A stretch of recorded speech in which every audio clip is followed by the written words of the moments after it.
Bienvenue sur Romande Insight, le podcast qui vous invite à découvrir les parcours de celles et ceux qui osent et qui inspirent en Suisse romande.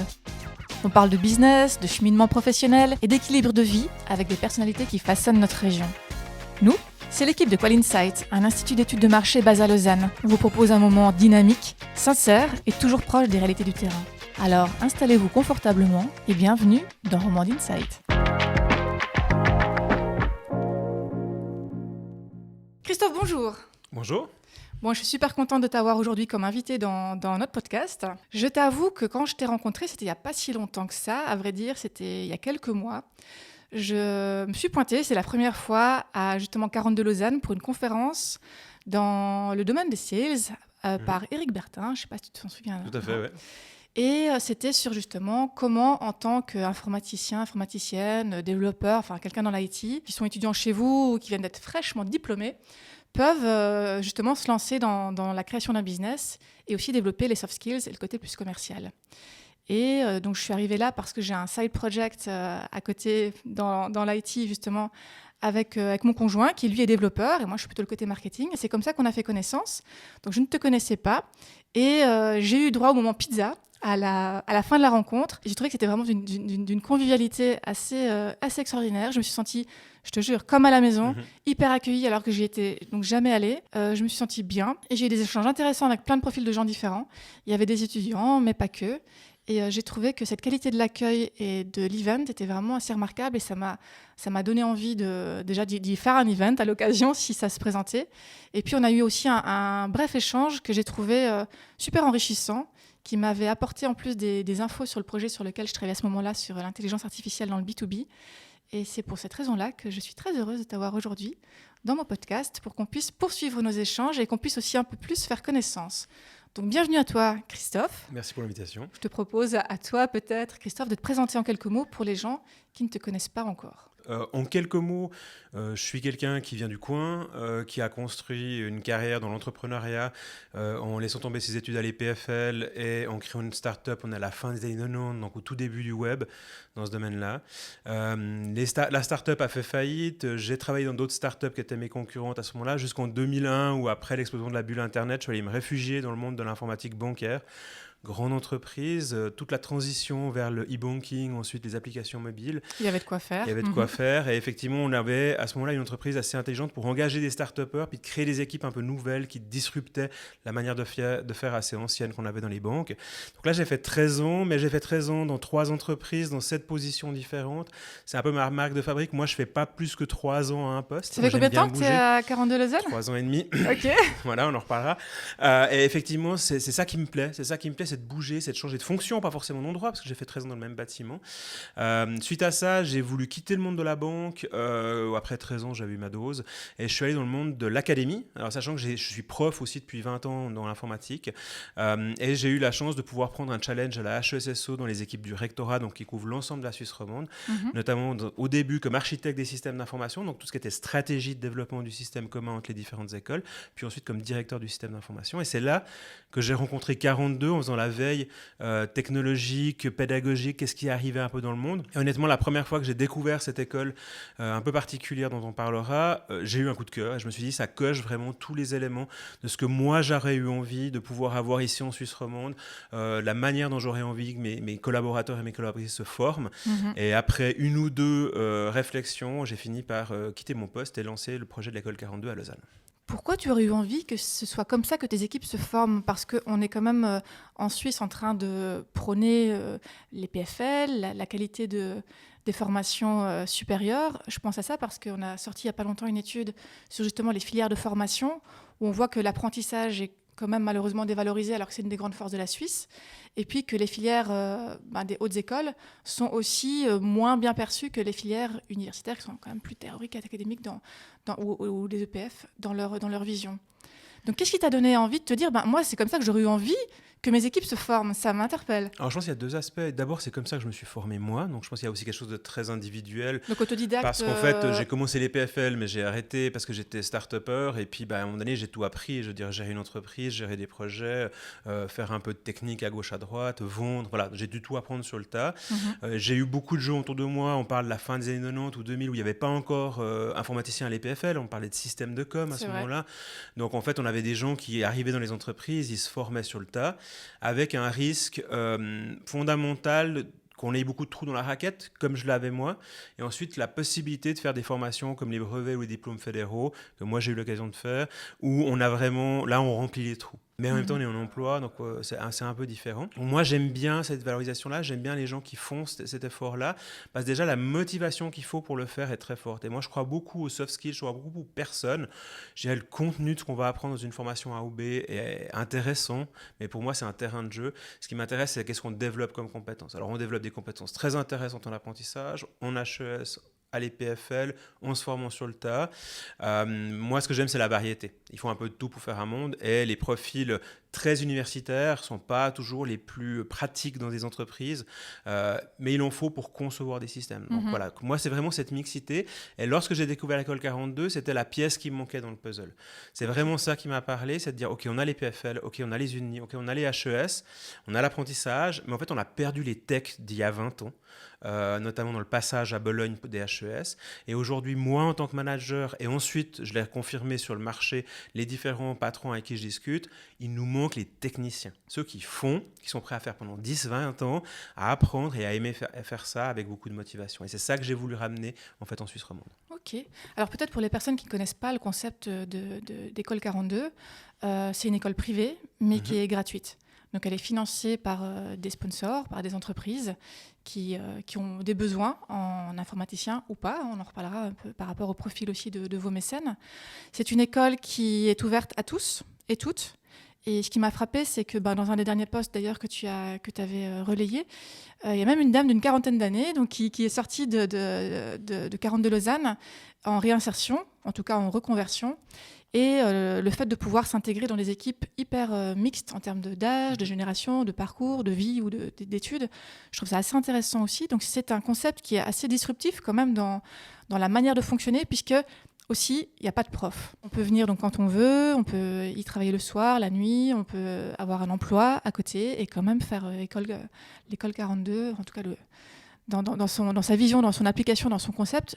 Et toi, c'est une franchise qui existe, qui a été mise à disposition, que toi, tu as décidé de reprendre et d'implémenter à Lausanne. Oui, alors effectivement, formellement, on est un réseau d'écoles. L'école a été créée il y a 11 ans à Paris, notamment à l'initiative de Xavier Niel, avec toute une équipe, vraiment en se disant, mais on va développer cette solution, on a besoin d'informaticiens, d'informaticiennes. Manque de ressources. Et il y a plein de gens qui ont des compétences, mais qui ne rentrent pas dans les canaux classiques qu'on va retrouver, en l'occurrence en France, mais c'est vrai aussi en Suisse. C'était pas prévu pour être développé plus que ça, et tout d'un coup ça fait le buzz, ça répond à un besoin français, ça répond à un besoin européen, ça répond à un besoin mondial, ce qui fait qu'il y a eu des demandes, des intérêts à divers endroits, et d'autres écoles sur le modèle de 42 se sont créées, Bruxelles par exemple, à Lyon, au Maroc, et gentiment l'équipe de l'école 42 s'est dit ok, il y a quelque chose qui est en train de se passer, on a touché un point assez intéressant, maintenant comment on s'organise. Alors on s'est organisé à travers un réseau d'écoles qu'on appelle le 42 Network. On s'est organisé entre nous avec un système de franchise parce que c'est le meilleur moyen de définir des relations des entités dans différents pays. On est tous des associations, des fondations à but non lucratif. On n'est pas là pour faire de l'argent. Et en fait, on collabore ensemble pour développer avec l'équipe de Paris qui reste l'équipe qui garantit la cohérence d'ensemble, le système 42 qui est une école sans prof. Et ça, c'est vraiment la grande différence que souvent les gens ne comprennent pas. On se dit comment on peut former en informatique sans prof. Merci, c'est la perche effectivement que je voulais recevoir parce que c'est un point qui me questionne pas mal. Et puis même, donc moi j'ai 2 ados à l'école. J'ai mon fils de 15 ans qui commence son apprentissage, mais à l'ETML en menuiserie, donc avec le côté quand même l'encadrement scolaire. Et puis j'ai ma fille qui est en dernière année au gymnase. Et il y a aussi l'émergence maintenant de l'intelligence artificielle dans le cursus, que je trouve très intéressant en tant qu'assistant aussi dans le cadre des études, en tout cas plus pour ma fille, puisque pour le coup, Mon fils il est plutôt dans le manuel. Et je me questionne aussi sur l'évolution du rôle de professeur. Enfin, déjà, je le challengeais déjà avant, quand moi-même j'étais étudiante. Et j'ai ce petit regret d'avoir fait l'université en me disant, en fait, toute cette théorie, oui, c'est intéressant pour penser, structurer, apprendre à réfléchir, etc. Mais on n'apprend pas autant qu'en mettant en pratique, en étant sur le terrain. Donc, par rapport à cette question-là, aujourd'hui, les profs, comment tu vois leur rôle, leur avenir évoluer, sachant que toi, tu as pris la décision de monter une école qui n'en propose pas. Et je suis prof. Et voilà, oui. Et ouais, non, mais je suis assez incohérent avec moi-même. Non, je pense qu'effectivement, ce qui est compliqué à voir, c'est qu'aujourd'hui, le système académique de formation qu'on a essaie de faire rentrer tous les ronds dans un carré, alors qu'on est tous différents. Alors, on n'est peut-être pas tous complètement différents, mais il y a quand même des manières d'apprendre qui sont assez différentes entre les personnes.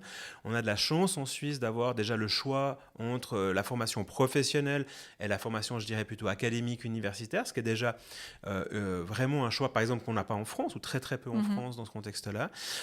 Et ce que je trouve intéressant, c'est que du coup, le rôle de la personne qui transmet la connaissance est complètement différent entre un environnement universitaire où on a quelque chose qui est très push et un environnement de formation professionnelle où, dans le modèle d'origine, on a un maître d'apprentissage qui est à côté de nous, qui travaille avec nous, qui nous explique au fur et à mesure qu'on fait et qui contrôle et qui nous donne un feedback direct. Donc, il y a une relation qui est déjà ici complètement différente. Et moi, c'est ce que je trouve intéressant en introduisant l'école 42 et notamment les pédagogies actives, parce qu'on est dans le modèle des pédagogies actives de type Montessori, etc. On crée en fait vraiment des conditions d'apprentissage où c'est pas un enseignant ou une enseignante qui va intervenir, c'est un système pédagogique qui va nous faire avancer étape par étape, donc il y a quand même quelque chose. Bien sûr, oui. Qui nous donne une direction, qui nous donne des étapes et un rythme aussi à définir là-dessus. Mais surtout, c'est tous les autres autour de nous qui vont nous aider. Donc en fait, on a remplacé le un prof par N profs. Simplement, ils n'ont pas le titre, la fonction, même pas la formation, mais ils ont la diversité qui fait qu'à un moment donné, au sein de l'école 42 à Lausanne, où j'ai 500-600 étudiants, je vais bien trouver quelqu'un qui va pouvoir m'expliquer comment faire avec les mots qui me parlent à moi. Et peut-être que la prochaine fois, c'est quelqu'un d'autre, et puis peut-être que la prochaine fois, c'est moi qui explique à quelqu'un d'autre. Donc il y a vraiment ce retour-là. Donc pour revenir sur ta question, sur le rôle des profs, je pense que le rôle des profs est un rôle très compliqué. C'est pas nouveau, mais ça se complexifie encore, notamment par rapport au fait qu'à un moment donné, ils étaient les détenteurs d'un savoir qu'on ne remettait pas en cause. Aujourd'hui, ils ne peuvent pas savoir autant de choses que l'IA ou que Google. Et donc, je pense qu'ils doivent devenir de plus en plus des animateurs de partage de savoir, d'acquisition. Et pour ça, il faut avoir des élèves qui sont prêts à jouer le jeu. La chance que j'ai à l'école 42, c'est que j'ai sélectionné les élèves qui sont prêts à jouer le jeu de l'école 42.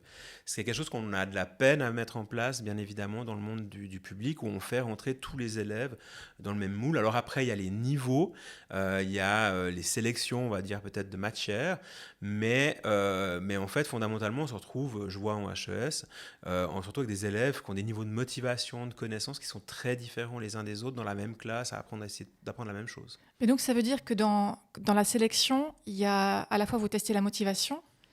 Et puis, parce que donc c'est dans le processus des fameuses 4 semaines de la piscine, donc tu pourras aussi expliquer brièvement. Non, c'est pas à ce moment-là. Oui, alors en fait, on a dans la sélection, il faut savoir, à Lausanne, à 42 Lausanne, on a 2 à 3 000 candidats chaque année. Okay. En fait, c'est 2 à 3 000 candidats, c'est gratuit, c'est ouvert à tout le monde, il faut juste avoir 18 ans, donc il y a effectivement un minimum de limites. La première chose à faire, c'est de faire un test en ligne. On va tester 2 choses, c'est, je dirais, la mémoire vive, est-ce qu'il reste quelque chose entre les 2 oreilles, ou est-ce que tout est cramé, et ensuite, on va tester la logique algorithmique. Alors, c'est un grand mot. En gros, c'est un escape game où on a des énigmes à résoudre, et il faut en résoudre le maximum possible en 2 heures, et on va prendre ceux qui arrivent à un certain niveau. Celles et ceux qui arrivent à ce niveau-là, en fait, ce qui est intéressant, c'est que ce n'est pas les plus intelligents. C'est les plus débrouilles, c'est ceux qui poncent en mode résolution d'énigmes, essais-erreurs, etc., très souvent. Donc ça, c'est le premier test. Il nous en reste déjà plus que 800 chaque année à Lausanne. Ensuite, on leur demande de venir 4 semaines. C'est le deuxième test. Est-ce que j'ai envie d'aller 4 semaines à un endroit, de prendre sur mes vacances, etc., trouver la motivation. Ah, c'est là où il y a le test de la motivation. Il y a un aspect de motivation à ce niveau-là. Et pendant ces 4 semaines, on va les mettre en conditions réelles. C'est-à-dire qu'on leur fait faire de l'école 42 en manière condensée, ce qu'on appelle la piscine. Pourquoi la piscine, d'ailleurs ? La piscine, fondamentalement, c'est parce qu'on va se baigner en fait tous dans le grand bain du code. On va se mouiller, on va dire, dans ce contexte-là. Moi, j'aime bien l'image des bébés nageurs où on jette des gamins en pampers dans une piscine en leur disant « vas-y, nage ». Sauf que nous, on n'a pas les personnes avec les bâtons au bord qui les récupèrent par le Pampers. Donc, c'est vraiment à eux d'apprendre à nager par eux-mêmes. Et je trouve intéressant parce qu'en fait, on apprend plein de choses. Non seulement sur les faits qu'on est capable de développer des compétences si on nous laisse le temps de le faire et si on nous crée des conditions d'apprentissage idéales. Et après, il y a, en tout cas c'est le cas à 42, il y a des gens à qui ça convient. Et il y a des gens qui à qui ça ne convient pas. Il y a des gens, au bout de 2 jours de piscine, ils partent en disant vous êtes gentils, mais non. Et tant mieux, parce que c'est juste pas pour eux. Il y en a qui me disent enfin, je peux faire comme je veux, je peux venir 12 heures par jour, je peux partir à midi si j'ai envie. Enfin, il y a cette liberté-là qui est assez importante dans ce modèle 42. On s'adapte au rythme des étudiants. En fait, chacun peut faire son rythme parce qu'il n'y a pas de rythme. Il y a des objectifs, il y a des délais, mais chacun va pouvoir naviguer à ce moment-là selon son propre rythme et ses propres capacités ou limites. Et donc, tu décides de prendre cette franchise, pas dans un objectif de te faire de l'argent, vu que c'est une association à but non lucratif. C'est quoi, toi, alors, le feu sacré qui fait que tu te dis je veux en être, je tente cette aventure-là? Alors après, tenter une aventure, c'est mon feu sacré déjà de point de départ, donc celle-ci plutôt qu'une autre. Non, je pense que fondamentalement, on est dans un moment où on nous dit très clairement, il y a plein de métiers qui disparaissent. Bonne nouvelle, il y a plein de métiers qui vont être créés. Ouais, mais sauf que les gens qui sont dans les métiers qui disparaissent, c'est pas les gens qui ont les compétences des métiers qu'on est en train de créer. Et je pense qu'à un moment donné, on a une responsabilité sociétale de dire, mais on fait quoi avec ces gens-là ? Et comment on leur permet de passer d'une situation A à une situation B. Donc c'est un petit morceau de la réponse, bien évidemment, et j'apprécie ça. Et l'autre chose, c'est que j'aime des gens qui n'ont pas peur d'essayer, de se tromper, de mouiller la chemise. Ça, j'apprécie beaucoup ce sens du travail, de l'effort ou d'oser essayer. Et en fait, c'est ces deux choses cumulées vraiment qui m'ont touché. Plus le côté projet entrepreneurial, il m'en fallait un, c'était le moment de changer. Donc voilà. Et tu avais réalisé à l'époque l'énorme travail qu'il fallait faire au niveau de la levée de fonds, parce que tu vois, j'ai déjà travaillé pour le CICR sur tout cet aspect-là de collecte de fonds, et c'est hard, quoi. T'avais anticipé ça? Non, heureusement, on n'aurait pas fait. Non, honnêtement, on s'est dit, il y a une monstre pénurie d'informaticiens, il y a de l'argent en Suisse, on avait un budget d'1,5 million, à peu près, on a toujours ce budget par année. Si on ne trouve pas ça, c'est pas possible. Après, quand on a commencé à organiser réellement le projet, à lancer le projet, en plus c'était en janvier-février 2020, donc on s'est dit la grippette, ça va passer.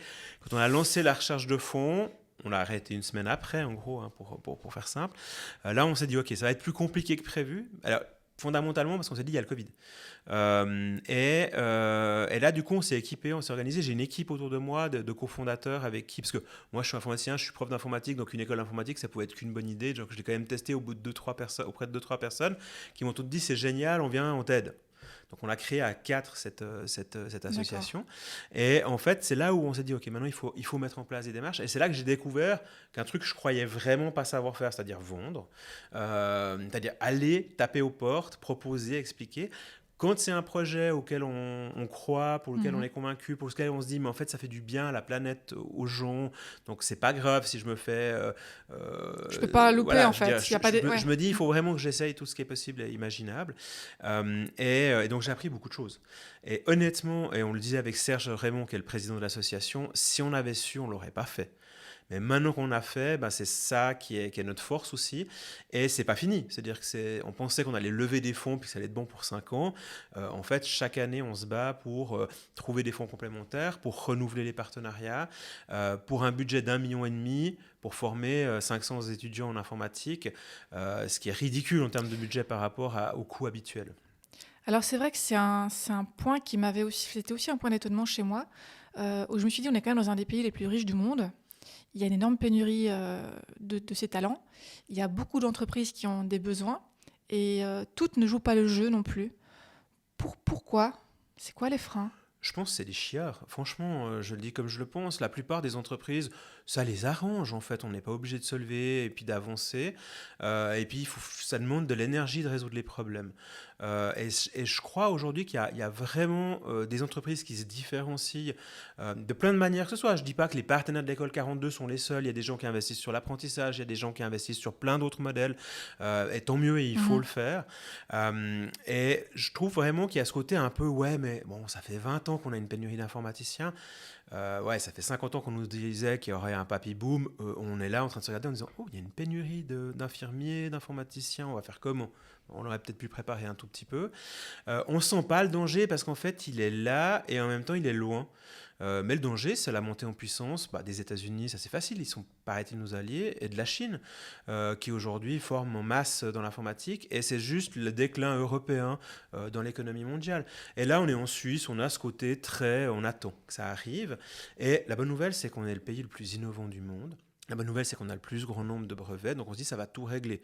La dernière start-up suisse qui a marché au niveau de l'informatique, c'est qui, Logitech, je crois. Ça date quand même un petit peu.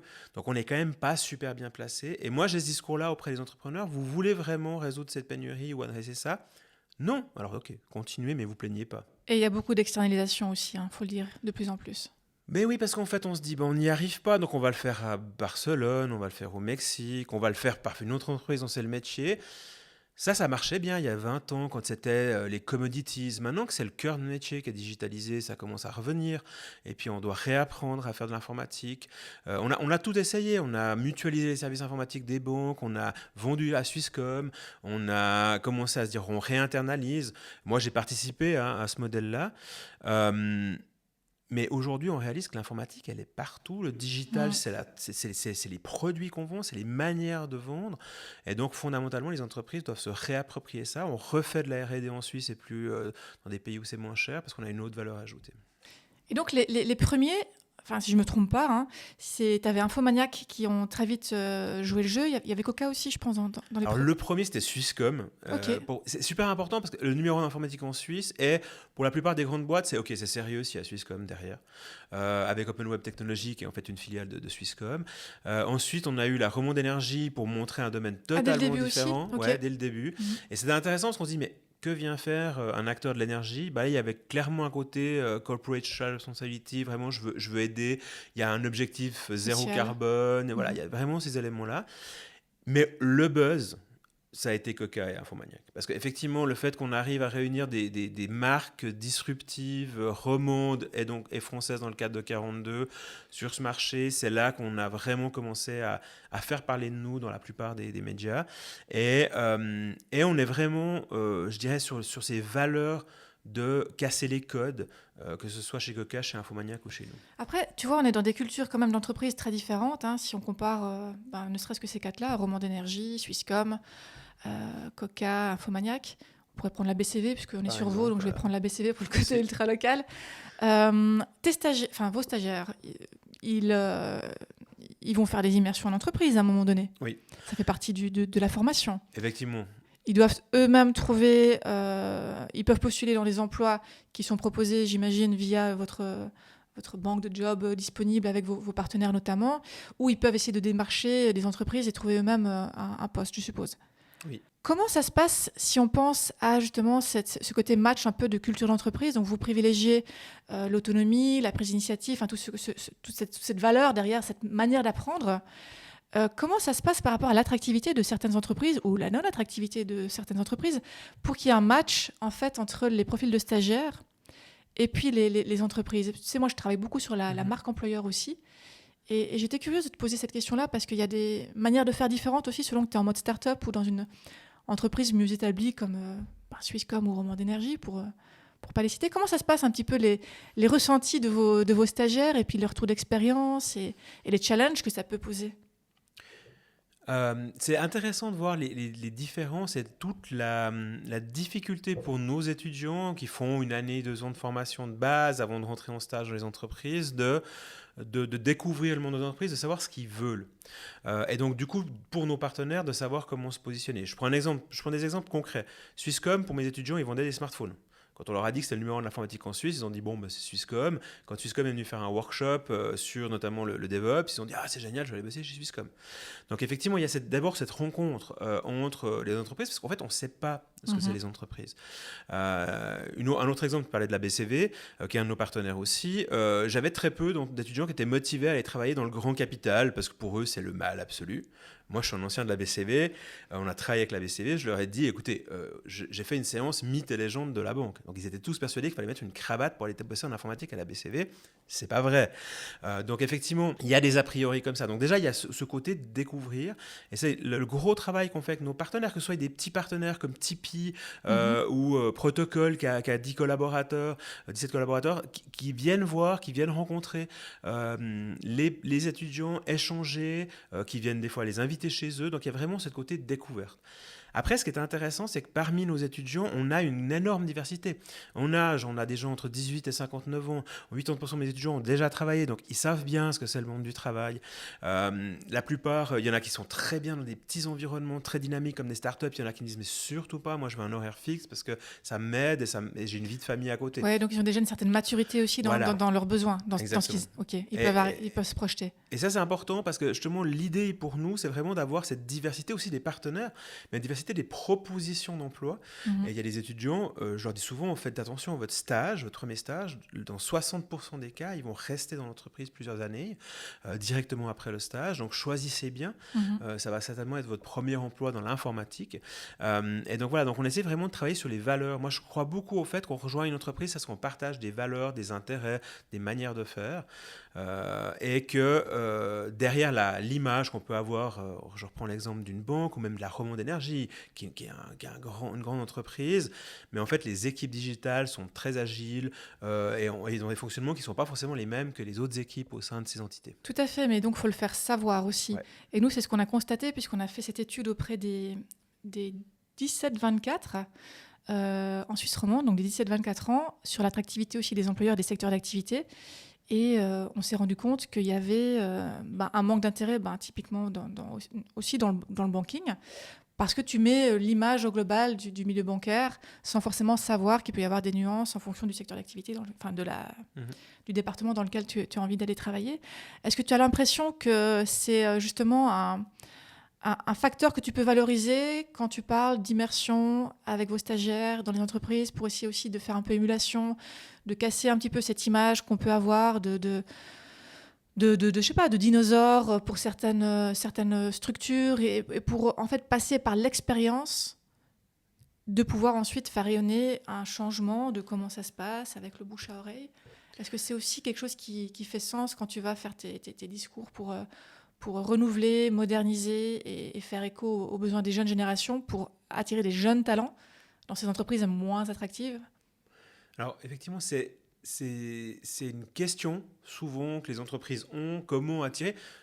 Les entreprises de montres aujourd'hui ne sont pas vues comme des entreprises qui ont besoin d'informaticiens, alors qu'elles ont besoin de centaines d'informaticiens. Donc effectivement, on a des partenaires dans ce domaine-là, comme Audemars Piguet, qui dit « mais moi j'ai besoin d'attirer, en plus dans une région pas forcément facile d'accès ».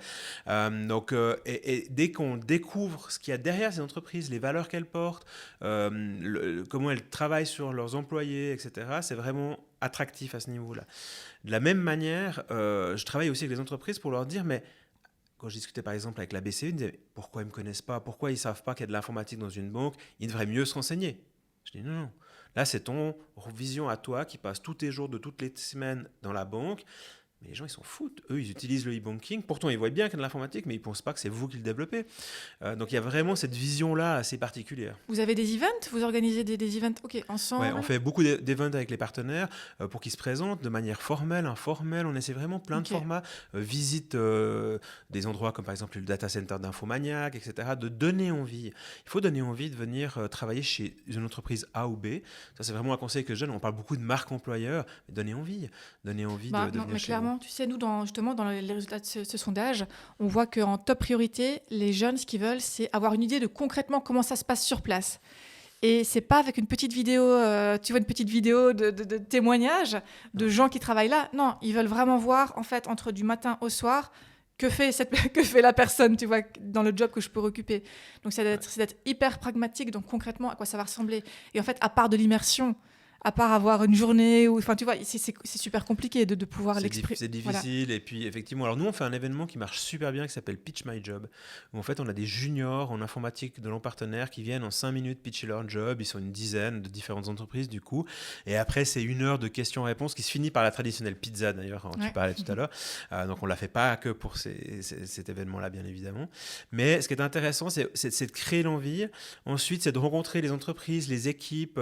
Par exemple, j'ai le centre patronal, l'équipe informatique qui est venue faire un événement chez nous. Ils ont rencontré nos étudiants. Ils ont rencontré une étudiante en particulier où ils ont vraiment flashé sur la personne et ils lui ont dit le temps que tu veux, mais quand tu as fini, appelle-nous, on a envie de te prendre en stage. Donc, moi, j'aime cette manière de faire là où on recrute des personnes avec qui on partage des valeurs.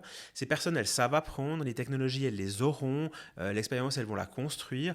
Par contre, ces personnes, elles vont faire un long chemin avec nous parce qu'on partage ces valeurs-là tant qu'on les garde en tant qu'entreprise et en tant que personne, bien évidemment. Et ça, je trouve intéressant dans le travail de la marque. Et les entreprises en parlent beaucoup. Elles n'en font pas beaucoup. Oui, c'est vrai, exactement. Dans l'action, c'est vrai, il y a des lacunes. Tu parlais d'une jeune femme qui avait tapé dans l'œil d'un employeur potentiel, donc j'avais envie de te poser la question aussi. Je sais, il me semble que tu avais des ambitions d'avoir 25% de femmes. On en est où aujourd'hui ? Il faut vraiment que je dise la vérité.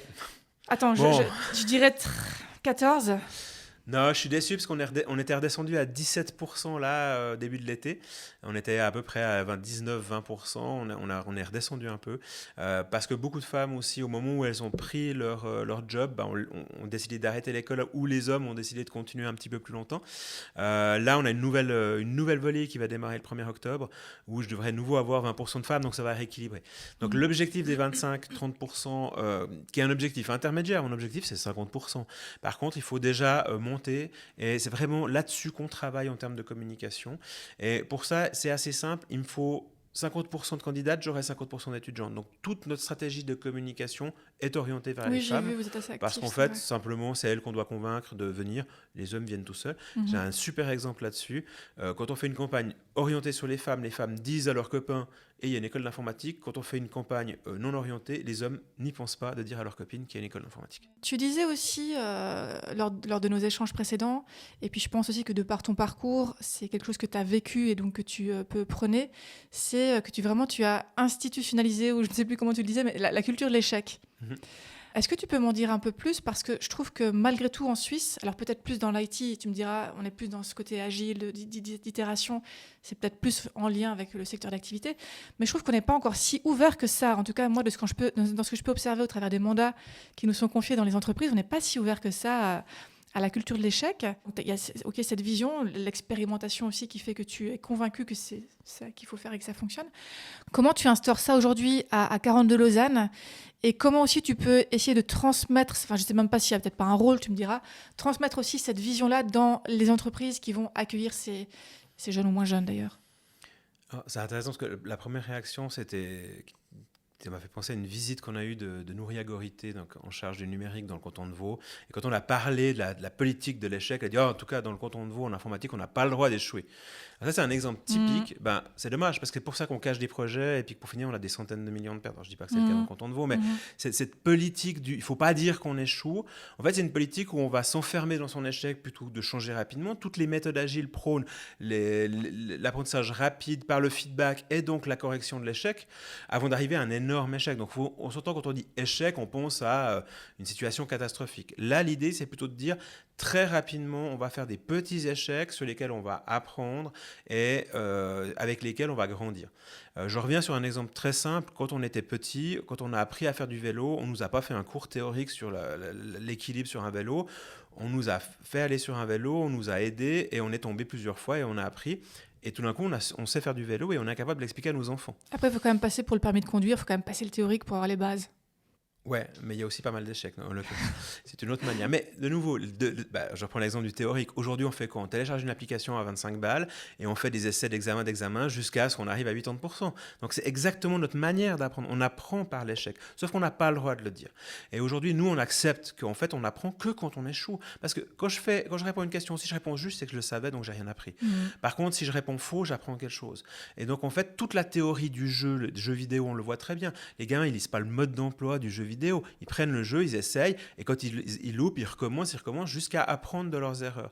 Donc on est vraiment dans cet apprentissage. Mais attention, ça marche dans les environnements où on a un bac à sable, où l'échec n'est pas si grave que ça. Donc il faut quand même différencier l'environnement de l'école 42 par exemple, où je peux échouer, et l'environnement professionnel où j'ai intérêt à ne pas échouer trop souvent non plus.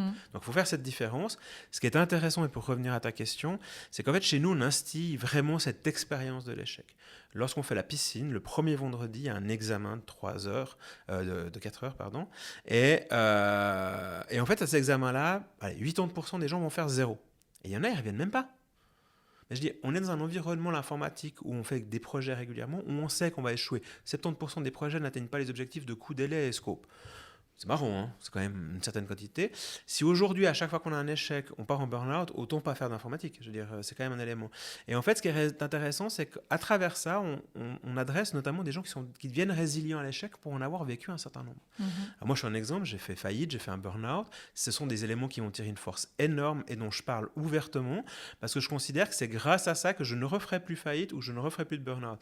Et donc, j'ai pu apprendre un certain nombre de choses. On crée ces cultures-là, on crée aussi le fait de dire, c'est pas grave. Chez nous, les examens, c'est toutes les semaines. Et si j'ai échoué cette semaine, je peux revenir la semaine prochaine. Si j'échoue 10 fois, j'ai un étudiant, il lui a fallu 14 fois pour réussir un examen parce que c'est un examen très très précis, qu'il était dyslexique et que en fait, c'est pas contre le contenu qui se battait, c'était contre sa dyslexie. Et ce qui était intéressant, c'est qu'il a réussi à vaincre, à trouver des solutions pour dépasser sa propre problématique là. Et c'est ça qui l'a rendu plus grand. C'est pas le contenu, c'est d'avoir géré ses propres défauts aussi. Peut-être avant de passer au point suivant, je voulais rebondir sur le côté ludique ou bien amener un peu de jeu. Déjà, est-ce que toi, tu es gamer tu joues un petit peu ou pas du tout? Triste, ça compte. Non, je ne peux pas le dire. En fait, je ne suis pas un gamer du tout. Non, je ne suis pas un gamer du tout. Je n'ai jamais croché dans ce monde-là. Okay. Peut-être pour ça que je suis un entrepreneur, parce que je peux passer des heures à faire autre chose que jouer. Par contre, j'aime bien jouer. C'est-à-dire que je suis plutôt un jeu de plateau qu'un jeu vidéo, en l'occurrence. Parce que j'ai interviewé il n'y a pas longtemps Stéphanie Krieger qui a lancé des escape games dans le canton de Fribourg et puis qui, elle, aime jouer, mais qui est en même temps entrepreneur et puis qui a 7 salles. Elle vient d'en ouvrir une à Payerne, une autre bientôt là, à Fribourg, puis elle a l'ambition de continuer à développer son réseau. Et pour elle, cette dimension du jeu et dans le plaisir de travailler de manière très collaborative, mais en même temps ludique, était très importante. Est-ce que vous, à 42 Lausanne, il y a des choses qui sont mises en place pour rendre l'apprentissage, je sais pas, un peu plus marrant, un peu plus ludique, ou c'est plutôt les breakout rooms, je sais pas, la fameuse, enfin, tu vois, comme un peu à la Google, ils jouent au baby-foot aussi. Alors, en fait, il y a 2 éléments clés dans la pédagogie 42. C'est le peer-to-peer, donc travailler avec les autres, et c'est la gamification. C'est de créer de l'envie et du plaisir d'être là, d'apprendre, etc. Donc, il y a effectivement dans notre écosystème qu'on partage avec tous les campus. Mais il y a quand même un système de points, quoi. Il n'y a pas forcément de récompense quand tu as 1000 points. Si, justement, okay. En fait, déjà, on a des points, on appelle ça des points d'expérience. Donc, à chaque fois qu'on va réussir un module, on va gagner des points d'expérience. On va faire gagner des points à nos coalitions. Donc, on a 3 grandes coalitions. C'est un peu les maisons d'Harry Potter où, si on fait des choses positives, on fait gagner des points. Mais genre, vider le lave-vaisselle ou donner un coup de main pour préparer une salle, ou alors si on fait des choses négatives, ne pas respecter les règles, on fait perdre des points à sa coalition. Et moi j'ai des gens qui viennent en disant ok, je veux bien faire 2 heures de travaux d'intérêt généraux, mais est-ce que je suis obligé de faire perdre 50 points à ma coalition? C'est ça le vrai enjeu pour eux. Donc c'est des exemples, mais le fait d'avoir du plaisir à être là, le fait d'avoir un baby-foot, d'avoir des consoles, de pouvoir jouer au ping-pong, de pouvoir jouer aux jeux de société ou aux jeux d'échecs, c'est vraiment le fait de pouvoir être chez soi et se sentir libre, de prendre le temps qu'on veut au moment où on le veut. Ça, c'est super fort. Et tout le système 42 est construit sur cette logique de jeu, d'avancer niveau par niveau en fonction des quêtes et des challenges qu'on réussit, etc. Et ils ont accès à leur téléphone, ils ont accès à l'IA, enfin, oui. Tout est open, quoi, évidemment. Alors nous, ils font ce qu'ils veulent, hein. De toute façon, on ne les contrôle pas. C'est leur vie, c'est pas la nôtre. Nous, on leur donne des outils, on leur donne un cadre, on leur donne des opportunités de rencontrer le monde économique. C'est vraiment ça qu'on leur fait. Je me posais aussi la question par rapport aux entreprises locales dont on a parlé tout à l'heure qui te soutiennent, et puis peut-être les autres. Mais aujourd'hui, dans les besoins de ces entreprises, est-ce que tu vois un changement depuis, 18 mois, avec quand même l'explosion de l'intérêt et des demandes avec l'IA? Est-ce que tu as le sentiment que c'est aussi en train de changer par rapport aux immersions après des stagiaires et aux besoins des entreprises au niveau local sur comment développer certains nouveaux modules pour répondre à certains besoins locaux qui sont en train d'évoluer? Alors honnêtement, à part que tout le monde panique parce qu'il y a de l'IA partout, puis on se demande comment on va former nos collaborateurs à l'IA, mais il y a 7 ou 8 ans, c'est à la cybersécurité, il y a 10-15 ans, c'était à l'utilisation d'Internet, enfin bref, c'est toujours les mêmes problèmes. Tout le monde se dit, avec l'IA, je vais pouvoir résoudre mon problème d'informatique, parce que du coup, l'IA va tout faire, j'aurai plus besoin d'engager ces informaticiens qui m'embêtent. C'était le cas des Indiens il y a 20 ans, donc on avait tout externalisé en Inde. Donc on retrouve les mêmes patterns avec l'IA qu'on l'a eu dans les différentes phases de la digitalisation. On commence à voir des entreprises, mais pas forcément les toutes grandes, se dire mais comment je vais utiliser ça de manière intelligente.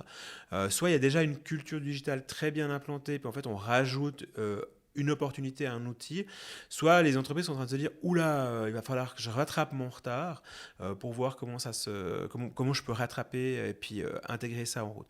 C'est un vrai enjeu, ça complexifie encore les manières de travailler dans les entreprises.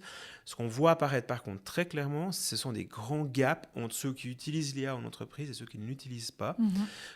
Et donc des éléments de productivité qui vont commencer à créer, même comme au sein de la société tout court, des différences qui ne sont pas bonnes pour la viabilité de l'équilibre à long terme. La viabilité de l'entreprise, tu dis de sa rentabilité, l'entreprise, de la relation entre les gens au sein de l'entreprise. Aujourd'hui, quand on utilise l'IA de manière intelligente et efficace, on commence à être de plus en plus productif par rapport à des métiers qui, eux, ont moins d'opportunités ou moins d'envie d'utiliser l'IA. C'est là où c'est dangereux. Oui, alors c'est vrai que ça va dépendre aussi des métiers dont on parle. Nous, on a fait en fin juin une grande étude auprès du B2B, donc des entreprises en Suisse romande, sur leurs usages de l'IA et puis leurs perspectives aussi de formation et d'investissement dans les 12 prochains mois. Et ce qu'on a pu constater, c'est que tu as environ 20% de profils, mais plutôt cadres ou dirigeants d'entreprise, qui sont vraiment pionniers, les early adopters de l'époque, et qui sont dans cette dynamique de former le plus possible, de justement déjà d'investir dans des logiciels d'intégration métier sur la base des besoins vraiment existants. Donc ils ont des équipes aussi très impliquées, et pour le coup, c'est du top-down. Et ça semble fonctionner parce qu'il y a cette accélération qui se fait, mais avec un souci quand même de vraiment d'embarquer tout le monde et puis de justement montrer l'attrait et l'intérêt en termes de gain de productivité à tous les niveaux. Mais il reste les 80 autres pourcents dans lesquels tu as encore un 30% d'utilitaires qui ne maîtrisent pas forcément le prompting, tu vois, qui font un petit peu et qui se forment aussi en autodidacte pour la plupart. Il y a encore relativement peu d'entreprises, donc c'était juste il y a quelques mois en arrière, qui forment vraiment, puisque je pense on était à 10-15%, avec une grosse partie qui se forment par eux-mêmes. Donc c'est pas encore vraiment mis en place, mais c'est en train. Et puis il y avait quand même un 20% de profils réfractaires qui, même dans des métiers de bureautique, ou en tout cas qui vont être exposés et qui sont vraiment directement concernés, c'est pas qu'ils sont ébénistes, tu vois, par l'arrivée de l'IA, qui freinent en fait. Et on retrouve plus les femmes et les personnes plus âgées. Il y a quand même ce gap aussi générationnel en termes d'intégration et d'ouverture à continuer à se former à la digitalisation et à cette accélération qui fait qu'en fait, la locomotive, elle va de plus en plus vite et puis il lâche un peu.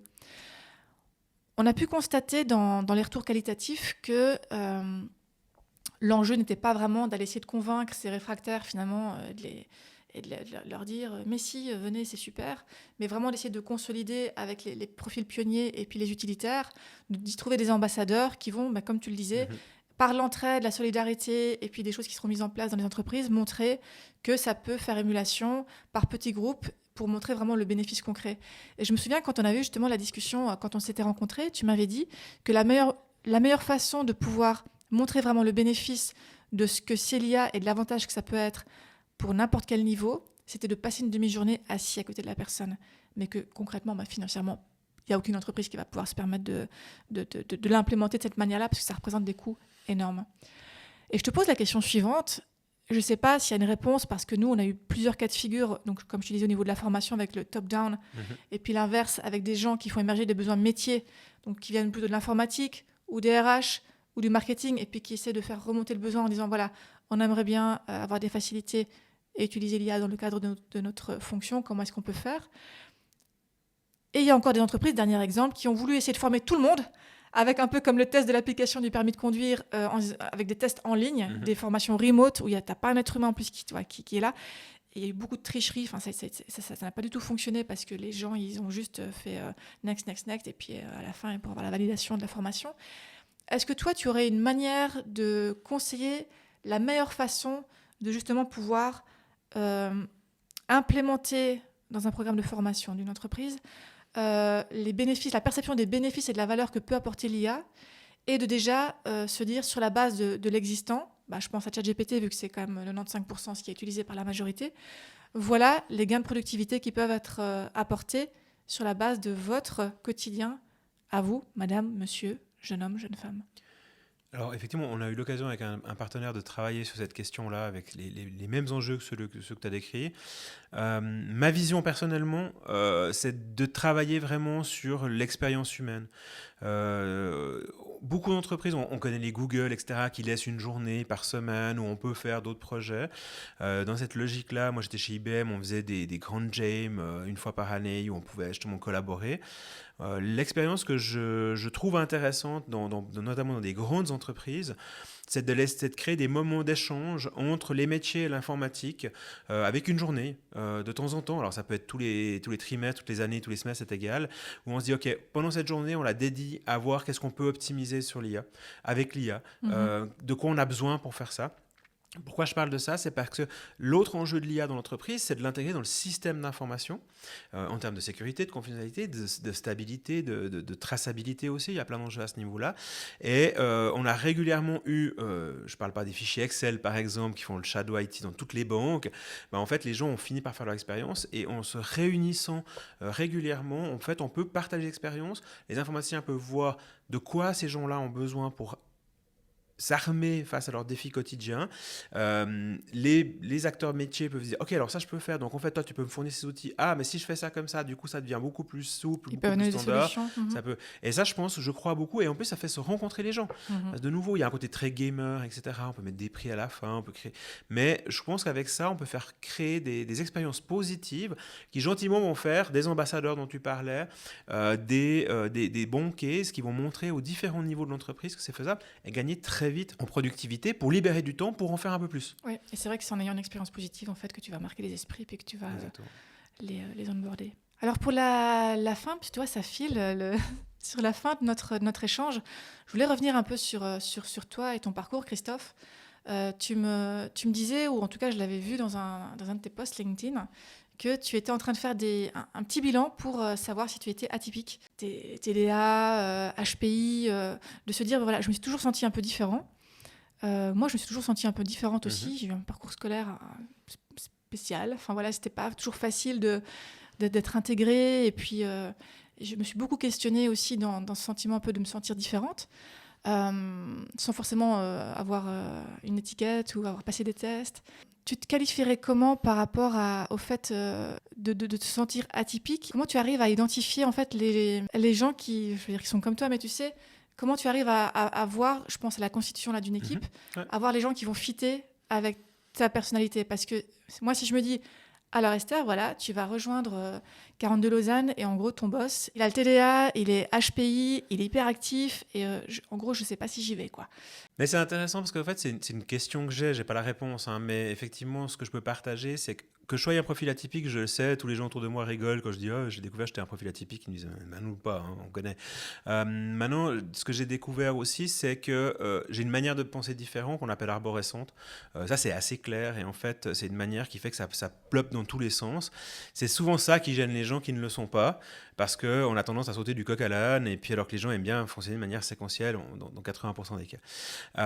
Après, ce qui est particulier dans ce monde-là, c'est que souvent quand je parle avec d'autres personnes qui ont des profils atypiques, pour beaucoup c'est très irritant de fait de ne pas mettre une étiquette et un mot clair. Est-ce que je suis HPI? Je ne le sais pas. Est-ce que je suis DDH? Je ne le sais pas, je n'ai pas fait les tests, je vais les faire, mais ça prend du temps. Par contre, je vois qu'effectivement j'ai un certain nombre de patterns qui ressemblent beaucoup à ces profils-là. Maintenant, ça j'en suis assez convaincu. TDAH notamment parce que j'ai beaucoup notamment de suractivité. Par contre, j'ai aucun trouble de l'attention, c'est ça qui est fait assez intéressant. intéressant. Et pour revenir sur ta question, donc pour moi, c'est important, à un moment donné, de mettre des mots, pas pour moi, parce que moi, je suis qui je suis, en fait, je me connais assez bien, même si j'ai dû faire 7 ans de psy pour le faire. Mais c'est aussi vraiment de pouvoir échanger au sein de l'école où on a beaucoup de profils atypiques. Donc le fait de mettre un mot, ça me permet de discuter avec eux, puis ils me disent même t'es HPI ou t'es TDAH, mais j'ai besoin de savoir. Donc ça, c'est le premier élément. Le deuxième élément, tu l'as dit, c'est aussi de travailler avec l'extérieur, avec les gens autour de moi. D'à côté, on pourrait dire ah, mais il faut pas le dire, etc. Moi, je suis qui je suis. Si ça gêne les gens, il ne faut pas bosser avec moi, je veux dire. Donc je le partage volontairement. Et puis je dis aussi comment je travaille et comment je m'entoure de gens qui peuvent être aussi très différents de moi.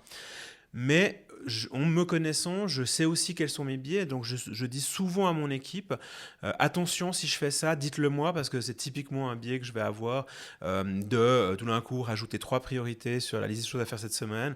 Et donc, voilà. Donc, c'est aussi se connaître et partager ouvertement avec son équipe et avec les étudiants, parce qu'en fait, derrière ces situations-là, il y a des gens comme moi qui le vivent assez bien, en fait, fondamentalement. Et puis, il y a des gens qui en souffrent beaucoup.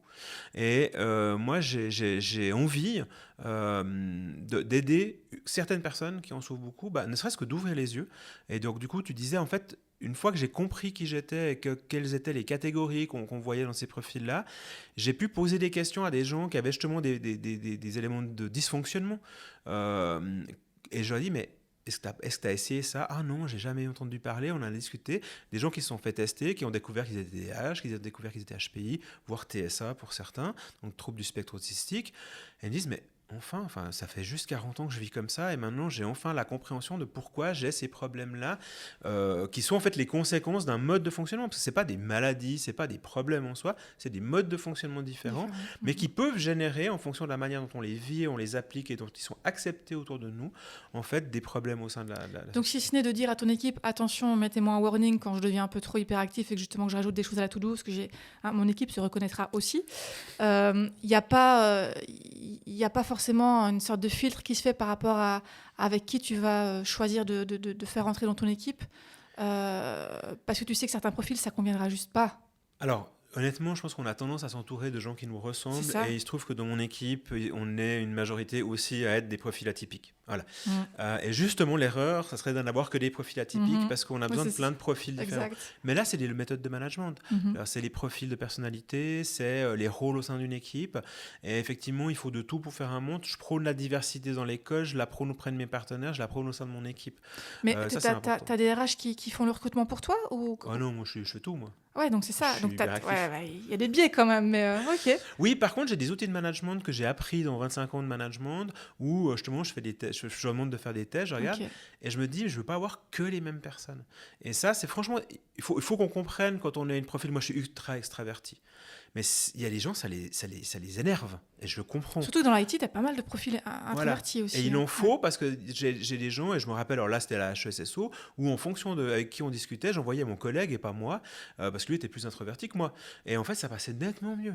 Mais c'est comme ça. C'est ni bien ni mal. C'est pas de ma faute, c'est pas de la sienne. C'est juste comme ça, l'humain. Et donc, effectivement, dans une équipe, il faut avoir cet équilibre, en fait, des profils, cet équilibre des rôles aussi au sein d'une équipe. Et moi, j'essaye toujours de trouver les activités qui vont bien aux personnes. Et du coup, j'ai une liste d'activités à faire dans une équipe, genre nettoyer la cuisine le matin. Et j'essaie d'expliquer à tout le monde, tout le monde doit s'y mettre. Et il y en a qui ne voient même pas le problème. Et puis il y en a qui se disent, ça fait chier, parce que chaque matin, c'est moi qui nettoie la cuisine. Donc il faut tout. Puis en même temps, il faut aussi que chacun fasse un petit effort pour faire un peu plus que ce qu'il aime faire au sein d'un groupe, quel qu'il soit. Donc, je ne vais peut-être pas parler en tant que manager ni en tant que directeur, vu que moi, j'ai adoré voir que tu te considères capitaine. Et puis, c'est aussi comme ça que moi, je t'avais identifié sur LinkedIn. En tant que capitaine d'une équipe, moi, je pense aussi au capitaine. Toi, j'ai fait du sport quand j'étais plus jeune, le côté un peu coach. Comment tu prends soin de ton équipe? Est-ce que tu as un peu des tips à partager? C'est compliqué. Parce qu'en fait, je suis quelqu'un qui d'un côté est ultra perfectionniste, qui est pusher, et en même temps, j'ai été touché, j'ai fait un burn-out, et j'ai eu des gens dans mes équipes qui ont fait des burn-out, et c'est vraiment quelque chose que je souhaite à personne et que j'aimerais éviter. Donc, c'est vraiment un travail que je dois faire sur moi. Déjà pour ne pas exiger des autres ce que je m'exige de moi-même, montrer l'exemple, par exemple, à travers les vacances, les moments de repos, et essayer aussi de gérer ça. et en fait prendre le temps d'échanger avec chacun. Là, je me force, une de mes résolutions de retour de l'été, de refaire des séances de face-to-face avec les gens où je ne parle pas d'opérationnel, mais où on parle des gens.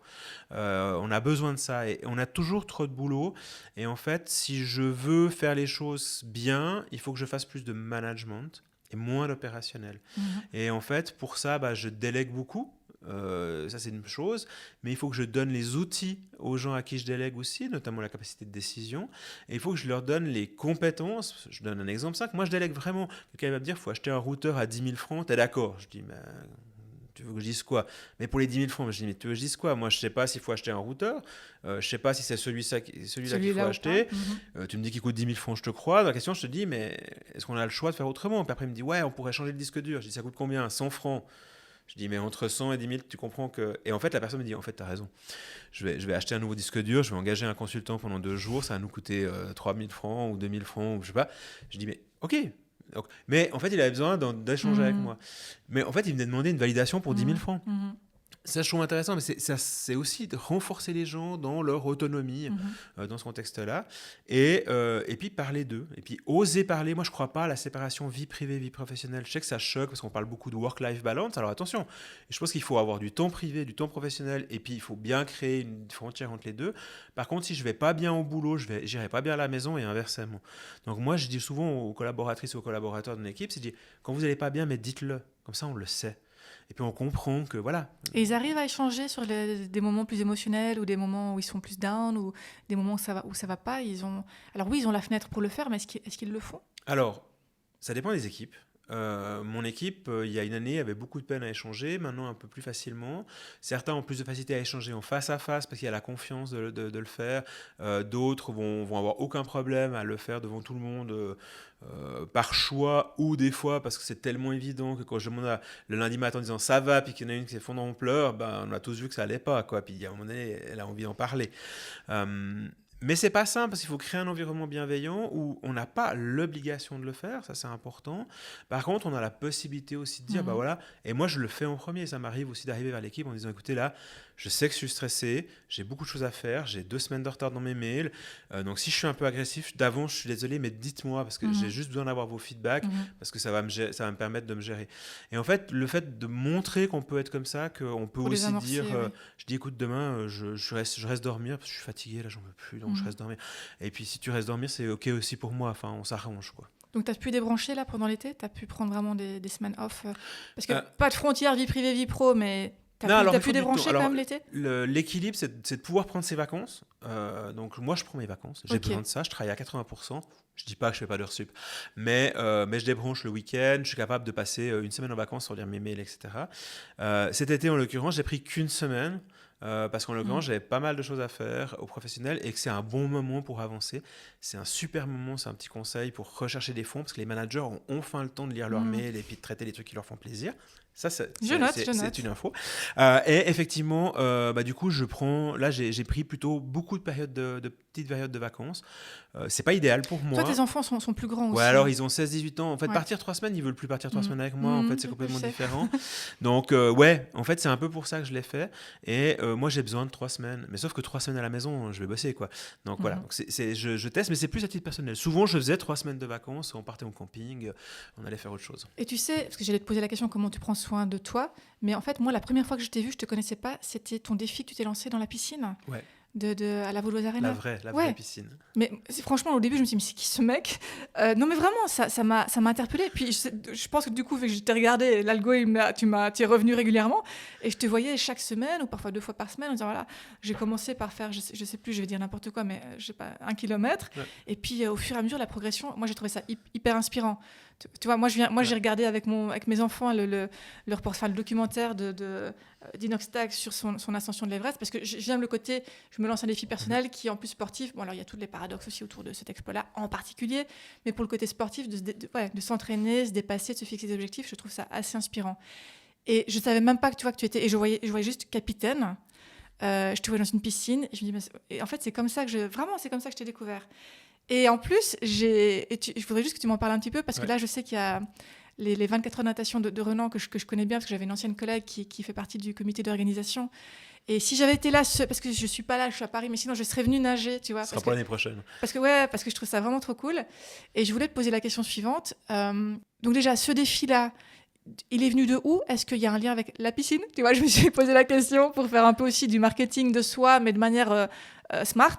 Et deuxième question, est-ce que justement, tu as la Vaudoise Arena qui est sponsor? Parce qu'avec toute la pub que tu leur fais, mon ami. En fait, c'est rigolo parce qu'effectivement, la Vaudoise Arena est à 10 minutes à pied du campus de 42 Lausanne. Et puis, ça faisait un moment que je me disais, OK, j'aimerais bien aller voir. Et je suis allé le dimanche avant qu'on démarre les piscines en 2022, donc c'était en 2023, pardon. Et je me suis dit, OK, je vais nager. Et j'ai essayé pour la première fois un grand bassin olympique. Honnêtement, de ma vie, je crois que j'avais jamais fait même à 25 mètres en nageant. Et au bout de 300 mètres, franchement, chaque allée, je m'arrêtais, je respirais. Il m'a fallu quasiment 1 heure pour faire 500 mètres. Et je disais à ma copine, je vais mourir là. Mais vraiment, mourir est une option. Et je nageais sous le logo de la Vaudoise Assurance, en l'occurrence, qui est un des partenaires sur place. Et il y a une idée folle qui a germé, qui est de dire, et si je lançais un défi à la Vaudoise Assurance, que s'il devenait partenaire de 42 Lausanne, je faisais 42 km de natation. Et ma copine m'a dit, mais t'es malade. À ce rythme-là, il faut venir 84 fois, etc. Wow. Et j'ai quand même réfléchi une nuit. Et je suis un peu tête brûlée. Donc j'ai lancé ce défi-là. La Vaudoise Assurance a relevé le défi. Et derrière, la Vaudoise Arena m'a offert des tickets d'entrée. Donc voilà, les choses se mettent en place. Ils ne sont pas partenaires de l'école au sens soutien de l'école. Par contre, mais tu as la Vaudoise derrière. Voilà, effectivement, on collabore et puis on essaie de faire des choses ensemble. Mais ça, c'est quelque chose d'assez sympa. Et en fait, ce que j'ai trouvé très intéressant, alors moi, je suis un ancien sportif d'élite. Alors quand on me voit, ça ne se voit pas vraiment. J'ai fait du volleyball. Okay. J'étais capitaine de mon équipe, d'où aussi le titre de capitaine. J'ai eu un accident de la route qui fait qu'à 16 ans, j'ai dû arrêter. Donc il y a ce côté sportif en moi. Et ce que j'ai trouvé très intéressant, c'est de nouveau le parallèle avec le fait de dire il n'y a qu'à aller dans le bassin, il n'y a qu'à nager et y aller tous les jours. Et vous apprendrez à nager, vous allez vous améliorer. Et ça va être énorme au début. Et après, vous avez appris de manière négative, parce que moi, je nageais la tête en dehors de l'eau. J'ai fait 42 km, la tête en dehors de l'eau. Les gens me disaient, mais ça va, t'as pas mal à la nuque, etc. Et après, j'ai dû déconstruire. Et c'est exactement le fonctionnement de la piscine chez nous. C'est-à-dire qu'on apprend, on survit, on a un mois, on fait tout ce qu'on peut. Puis après, on rentre dans une autre temporalité, c'est le cursus. On sort du mode projet urgent pour un mode long terme, moyen-long terme. Et j'ai dû déconstruire des mauvaises pratiques, réapprendre à nager avec le souffle, etc. Et puis ensuite, travailler sur la durée. Donc mon challenge de cette année, c'est de faire 100 km sur l'année. Oui, parce que les 42, donc tu les as fait. Donc je les ai fait en été 2023 entre les 3 piscines. Mais moi, un défi comme ça, c'est facile. Sauf que le challenge, c'était de transformer ça en quelque chose de durable et positif. Et là, il a fallu que je passe en mode gestion, ce qui est mon défaut. J'aime pas gérer, j'aime construire. Et maintenant, plutôt d'avoir du rythme, d'aller régulièrement, puis de me dire, en fait, ça me fait du bien. Et ça, j'aime bien parler de ça avec mes étudiants. D'où le challenge des 24 heures de natation, c'est aussi de mobiliser toute ma communauté étudiante pour dire, mais sortez, bougez-vous, allons nager, c'est rigolo, il y a plein de parallèles, etc. Mais pour les motiver, je suis obligé de leur proposer un barbecue offert à ceux qui vont faire les 24 heures de natation. Évidemment, mais en plus c'est trop chouette, voilà, c'est tellement chouette, c'est convivial, c'est vrai, il y a vraiment des good vibes dans ces events aussi que tu organises et les énergies de cette convivialité dans ces événements. Donc je comprends bien que l'enjeu barbecue, c'est ce qui fait venir aussi, c'est la récompense, tu vois. En fait, les gens, ils aiment que je sois au fourneau, que je n'ai pas besoin de dire je suis le directeur, c'est pas moi qui vais faire les pizzas. Au contraire, j'ai battu mon record, j'ai fait de la pizza pour 120 personnes, ça fait beaucoup de pâtes à faire, c'est 5 heures non-stop. Mais en fait, c'est ce qui touche les gens, c'est que je fasse la pizza pour eux. Et moi, j'adore faire la pizza, sinon je le ferais pas, je vais être bien clair. Et ça, c'est un élément que je trouve intéressant, c'est d'être à disposition, puis de créer une ambiance. Et de la même manière que j'ai fait la piscine de 42, j'ai dit que si je loupais, je démissionnais. C'est ma manière de me lancer des challenges, de me mettre au niveau des autres. Je suis ni bon, ni meilleur, ni moins bon que les autres. Je fais partie du jeu, quoi. Tu me disais tout à l'heure, moi, en gros, je fais 3 ans sur un projet, puis je change. Là, donc 3 ans et demi, il va y avoir bientôt le next level du game, tu vois. C'est quoi un peu la next step? 42 Zurich. Sérieux? J'ai déjà commencé. Non. Oui, mais il fallait que je me lance un autre défi. Mais donc, tu parles le suisse allemand? Non, pourquoi? Il faut parler suisse allemand. Alors, effectivement, je comprends. Et j'ai une équipe. En fait, je me suis lancé ce défi il y a une année, donc c'était avant les 3 ans. Et en fait, c'est un défi qui était déjà un petit peu latent. Et il y a une année, je me suis dit, OK, go, on y va maintenant, on développe la 42 Zurich. 42 Lausanne, ça marche. Alors attention, il y a plein de choses à faire, il faut que je finisse de boucler les budgets, etc. Et on a essayé de booster le truc à Zurich. J'ai engagé une équipe de Suisse allemande 2, en l'occurrence, c'est 3 femmes qui travaillent sur le projet de Zurich avec moi. Et en fait, qui construisent leur projet aussi, le campus qui leur conviendra, qui trouvent les partenaires. Ça prend beaucoup plus de temps que ce que je pensais, parce que du côté alémanique, en fait, c'est tous des Bernois, ils sont pas rapides à la détente. En plus, un truc qui a été inventé en France, qui est passé par la Suisse romande, ça leur plaît pas, parce que vraiment, on touche l'orgueil national. Mais ça va se faire, c'est évident, et c'est super important qu'on ait le pôle zurichois pour équilibrer une stratégie durable en Suisse, que ce soit sur Lausanne ou sur la Suisse alémanique. Et donc ça, c'était mon défi. Donc il me reste 2 ans pour le mener à bien avec mon équipe zurichoise. Et après, je ferai... moi, j'adore ce qu'a fait Boris chez Infomaniac, où il est Chief Strategy Officer. Il a laissé les mannes opérationnelles à Marc. Et ça, c'est le next step pour moi. Après, je serai président d'honneur du truc. Déjà, chapeau pour ce projet, pour ce défi, parce qu'il est de taille et c'est pas si facile que ça. D'ailleurs, Coca s'est cassé les dents pour son implémentation aussi en Suisse alémanique. C'est un vrai challenge. C'est pas le même marché, c'est pas la même culture. Donc, force à toi et à ton équipe pour ce beau défi. Avant de clôturer l'entretien, je voulais te parler aussi d'entrepreneuriat pour inspirer les jeunes. De toute façon, tu les as au quotidien. J'ai vu passer aussi un projet entrepreneurial de ton fils qui m'a touchée. Parce que donc il a fait une campagne de crowdfunding où il a lui-même designé ses cartes manga. Nous, on aime bien jouer aux cartes à la maison. Mon fils adore les mangas. Et je me suis dit, ça va être juste parfait parce que ça lui plaira vraiment. Donc, j'ai suivi un peu justement le projet de ton fils et on a commandé un jeu avec lequel on a eu beaucoup de plaisir à jouer et découvrir. Et je voulais te demander, par curiosité, en tant que maman aussi, comment était venue cette idée et s'il y avait un impulse, on le soutient, je suis sûre que oui, mais s'il y avait eu un impulse de ta part aussi sur le fait de vivre cette expérience-là, de crowdfunder un projet avec ce côté créatif, parce qu'il a quand même dessiné, tu vois. Alors effectivement, la particularité, c'est que mes 2 enfants ont fait l'école Steiner, et dans le contexte de l'école Steiner, il y a ce qu'on appelle un chef-d'œuvre à la fin de l'école à 18 ans. Okay. Et donc effectivement, il y a cet objectif de faire un vrai projet. Mais après, le choix du projet, c'était vraiment son choix. J'ai un fils, Luc en l'occurrence, qui adore designer des objets. Il a envie de faire ça, et il a choisi ça. Et ce qui était intéressant, c'est qu'il a dû apprendre le marketing, il a dû apprendre la gestion de projet. Et honnêtement, je l'ai pas... Alors, je l'ai aidé, j'ai répondu à ses questions, j'ai joué le rôle du père, mais je pense que je l'ai certainement inspiré par mon métier, ma manière de faire. Mais c'est parti de lui et c'est ce qu'il a voulu faire.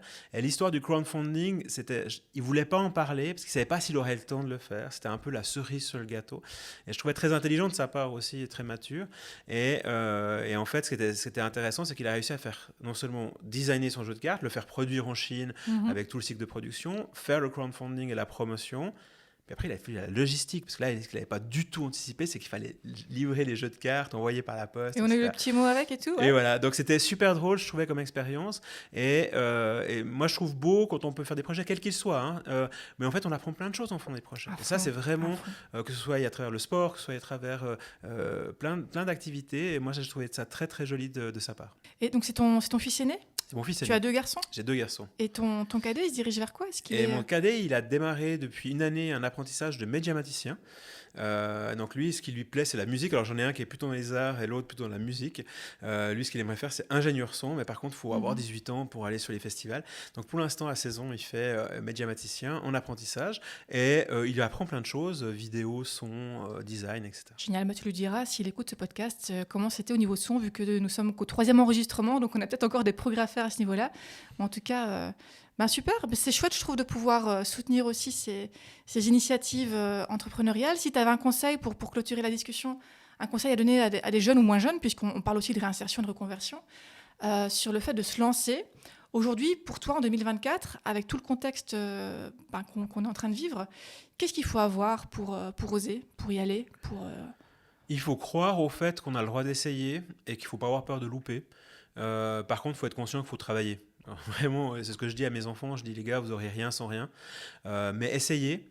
Et demander rapidement des feedbacks. Je crois que c'est souvent, on a peur de demander du feedback parce qu'on a peur de se tromper. On parlait de la culture de l'erreur. Moi, ce que je trouve que c'est intéressant, c'est vraiment de très vite réaliser qu'on fait fausse voie et corriger plutôt que d'abandonner. Souvent, on dit « Ah, mais c'est tout ou rien ». Non. Moi, j'ai changé plein de fois de chemin dans ma vie. J'ai une start-up. Là, à 42, il y a plein de choses qu'on fait qu'on n'avait même pas imaginé faire et des choses qu'on pensait faire qu'on ne fait pas.